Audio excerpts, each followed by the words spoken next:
Triad Inversions. You have started to explore chords and triads in root position, where the root is on the bass.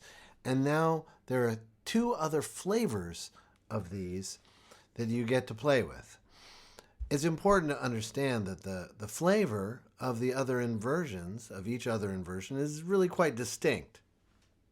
Here's a C major triad in root position. It sounds very solid. Okay, now I'm going to take that C that's at the bottom, I'm going to move it up to the top, leaving the third in the bass. Now by itself, it sounds very similar because it has all the same notes. But since sound is invisible and music is magical, there's some implications, some other flavors hiding there, waiting. Now, away from the sound, let's just understand that a triad in root position has the root in the bass. I'll say that again.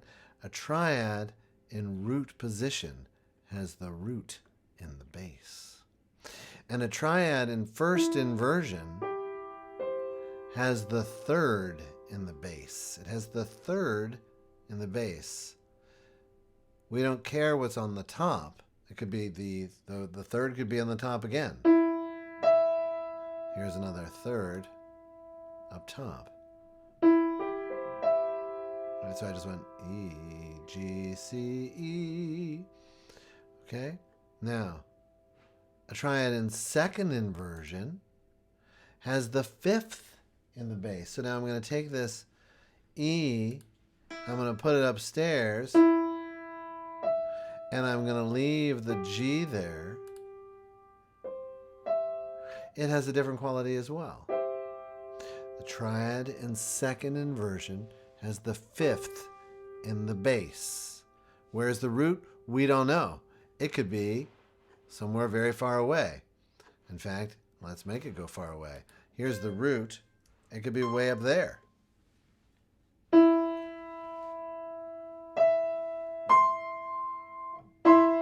That's open position. The only thing that tells us what the inversion is the bass note. The bass note. Okay, it doesn't matter if the chord is in close position, like this. Close position is where there are no chord members between the notes that you hear.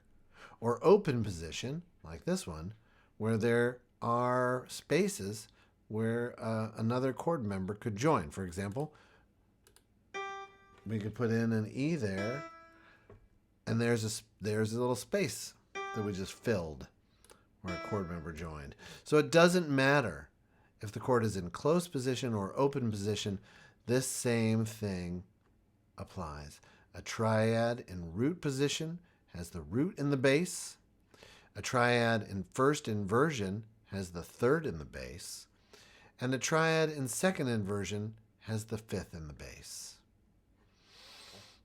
Okay, now, if I could put this in 75,000 point typeface, I would, and you would have a more successful life. Because note that the bass is different from the root. I'm going to say that two more times. The bass is different from the root. Okay?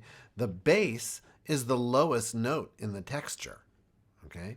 Here it's a G, here the bass is an E, here the bass is a D, and here the bass is an F. The bass is the lowest note in the texture. The root is the note that gives the chord its name. The root is the note that gives the chord its name. So here's a C major chord. Its root is C. Its bass is G. Here's the same chord in a different inversion. The root is still C. The bass is now E. Even though it's in treble clef, it's all in treble clef. There's nothing else downstairs. The bass note is E. Here's a D minor chord. Let's play a D minor chord. It's the saddest of all keys. The bass is the lowest note in the texture. It's a D. And the root of the chord is also a D. And notice that the chord now has this step, skip, step texture. You can't see that. It's got a step, skip, step texture.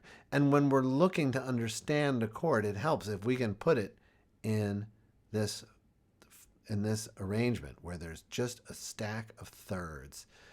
If we looked at this out of the blue, we'd have a hard time figuring out what chord it was. But we could, using our skills,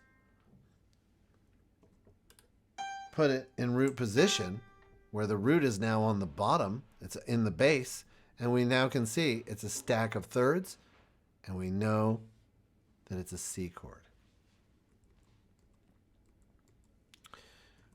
And here, the bass note is the F. The bass note is the F, and the root is the D. Well, how do we know that's a D minor chord? Well, over time, you'll get fluent at seeing these arrangements and either with your pencil or with your mind, putting them into a stack of thirds. Okay, let's count intervals up from the bass in a root position triad. Okay, and the reason we're going to do this is that over time, you're going to need to analyze music from the bass note to higher notes in the texture. And so the starting point is doing this from the bass in a root position triad. So what is the interval from a C to an E? It's a third. What is the interval from a C to a G? It's a fifth. Notice that the intervals up from the bass in a root position triad are a third and a fifth. Okay, let's do the same thing now. Up from the bass in a first inversion triad, up from F to A, it's a third. Up from F to D, it's a sixth. So if we encounter these intervals, a third and a sixth up from a bass, we might know that it's a first inversion triad.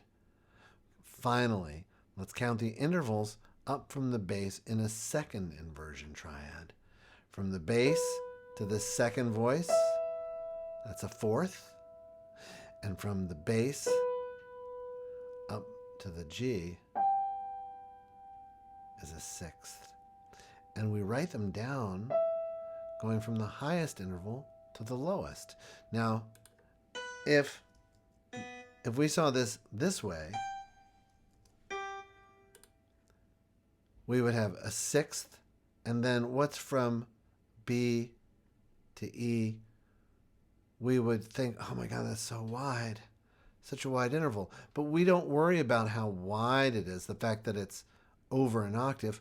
We know that from a B to any E, the simple interval is a sixth. All right, so we've got two things we covered today. We talked about inversions and these simple facts. A triad in root position has the root in the bass. A triad in first inversion has the third in the bass. And a triad in second inversion has the fifth in the bass. Whether it's close position or open position, it doesn't matter. You know that the bass is different from the root. Nail that one down. Avoid confusion in the future. The bass is different from the root. The bass is the note that's the lowest note in the texture, and the root is the note that gives the chord its name. Okay? And then we had a little fun, hopefully, maybe not. Maybe you're hungry. We counted the intervals up from the bass note in a root position triad, in a first inversion triad, and a second inversion triad. See you next time.